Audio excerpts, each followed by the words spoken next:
Recently, the Agriculture Fairness Alliance hosted a panel of experts who made the case for prioritizing fiber-rich foods in federal farm policy. Here, we present Dr. Will Bulsciewitz, who explains the crucial role of dietary fiber in human health and in preventing the nation's leading causes of diet-related diseases.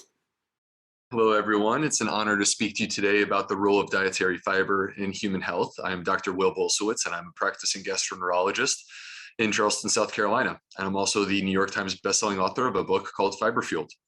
You've just heard about the cost of heart disease, cancer, stroke, and diabetes in dollars and cents. But let's not lose sight of the fact that every single dollar is a real human being whose life has been upended by a preventable disease. My message to you today is that we could reduce the burden of these diseases if we simply shift our diet to include more fiber. And in the next few minutes, I'm going to show you how. But first, let's start with the basics. What is dietary fiber? It is a complex polysaccharide, a carbohydrate, that naturally exists in plants and mushrooms. All plants and mushrooms contain dietary fiber.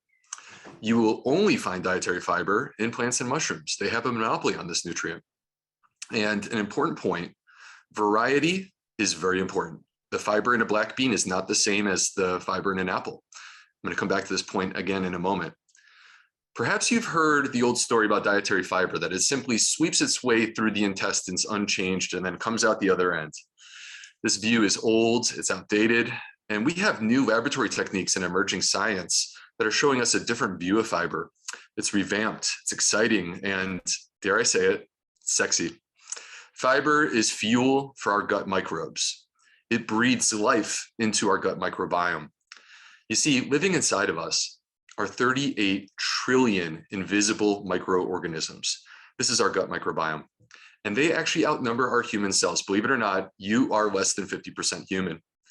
They play a role in our digestion. They have literally 60,000 unique digestive enzymes they use to unpack our food, including our dietary fiber.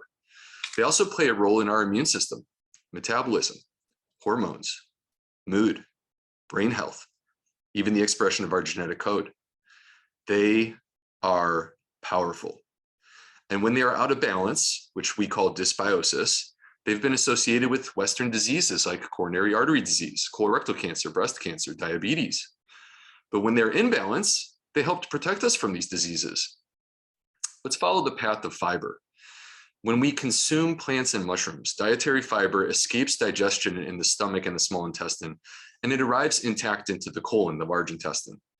There, our microbial friends get to feast. This is their preferred food, fiber. And once again, variety is important.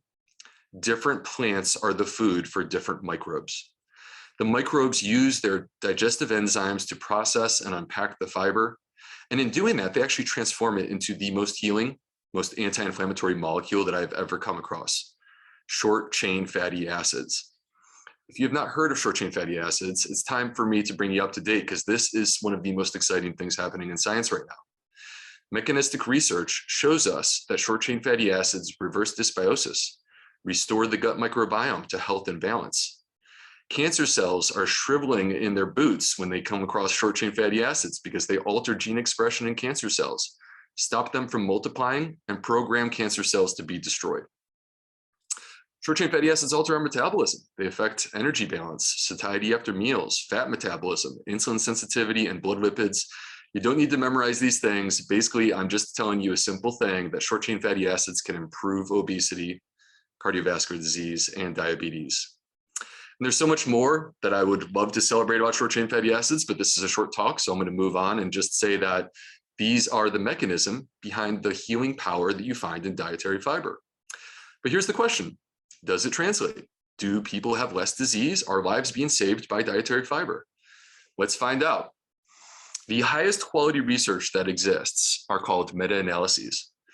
Meta-analyses are where we aggregate data from large-scale human studies and we bring them together into one super study.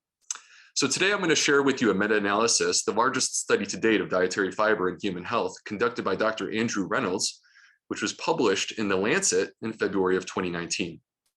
They included 185 prospective studies, 135 million person years of data, and 58 clinical trials. So after pulling together this ridiculous amount of data, here's what they found. When people consume more dietary fiber, they lose weight, lower their blood pressure, and lower their cholesterol. These are all risk factors for heart disease. They're less likely to have a heart attack. They're less likely to die from heart disease, our #1 killer. They're less likely to be diagnosed with colorectal, breast, or esophageal cancer. They're less likely to die from cancer, our #2 killer. They're less likely to have a stroke, our #5 killer, or to be diagnosed with diabetes, our #7 killer. And no surprise, those who consume more dietary fiber, they live longer. This is just one study. There are thousands more to support the health benefits of a fiber-enriched diet. We could look at dietary fiber in chronic kidney disease, Alzheimer's, even COVID-19. These are 3 of our most deadly diseases right now. Guess what? Dietary fiber appears to be beneficial in each of these cases. So my talk has been all rainbows and butterflies so far. Dietary fiber is wonderful. It can massively help human populations if consumed in adequate amounts, but there's a problem. People are not consuming anywhere close to the recommended amount of dietary fiber.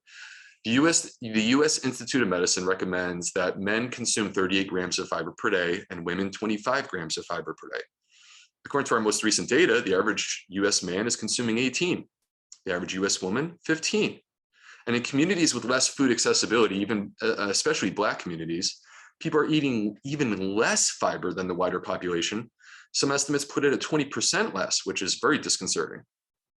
This is not half of an optimal dose of fiber. This is half of the minimum dose of fiber. 95% of Americans are deficient in fiber intake. And if you review the newly released 2020 dietary guidelines, you will quickly see why. 80% don't meet the fruit recommendations, 90% don't meet the vegetable recommendations, and 98% don't meet the whole grain recommendations. Those are the fiber-containing foods. And so here we are. Last year, 690,000 deaths from heart disease, 598,000 deaths from cancer, 159,000 deaths from stroke, 101,000 deaths from diabetes, not to mention the 530,000 deaths from COVID-19, Alzheimer's, and chronic kidney disease. These are sobering numbers, but they can be empowering if you consider the opportunity that exists if we could just get more fiber into Americans' tummies, passing through to the gut microbes so that they can be turned into short-chain fatty acids. Benjamin Franklin once said, "An ounce of prevention is worth a pound of cure." An ounce is 28 grams. If everyone in America added 28 grams of fiber to their diet, we would do a heck of a lot more than a pound of cure. Thank you.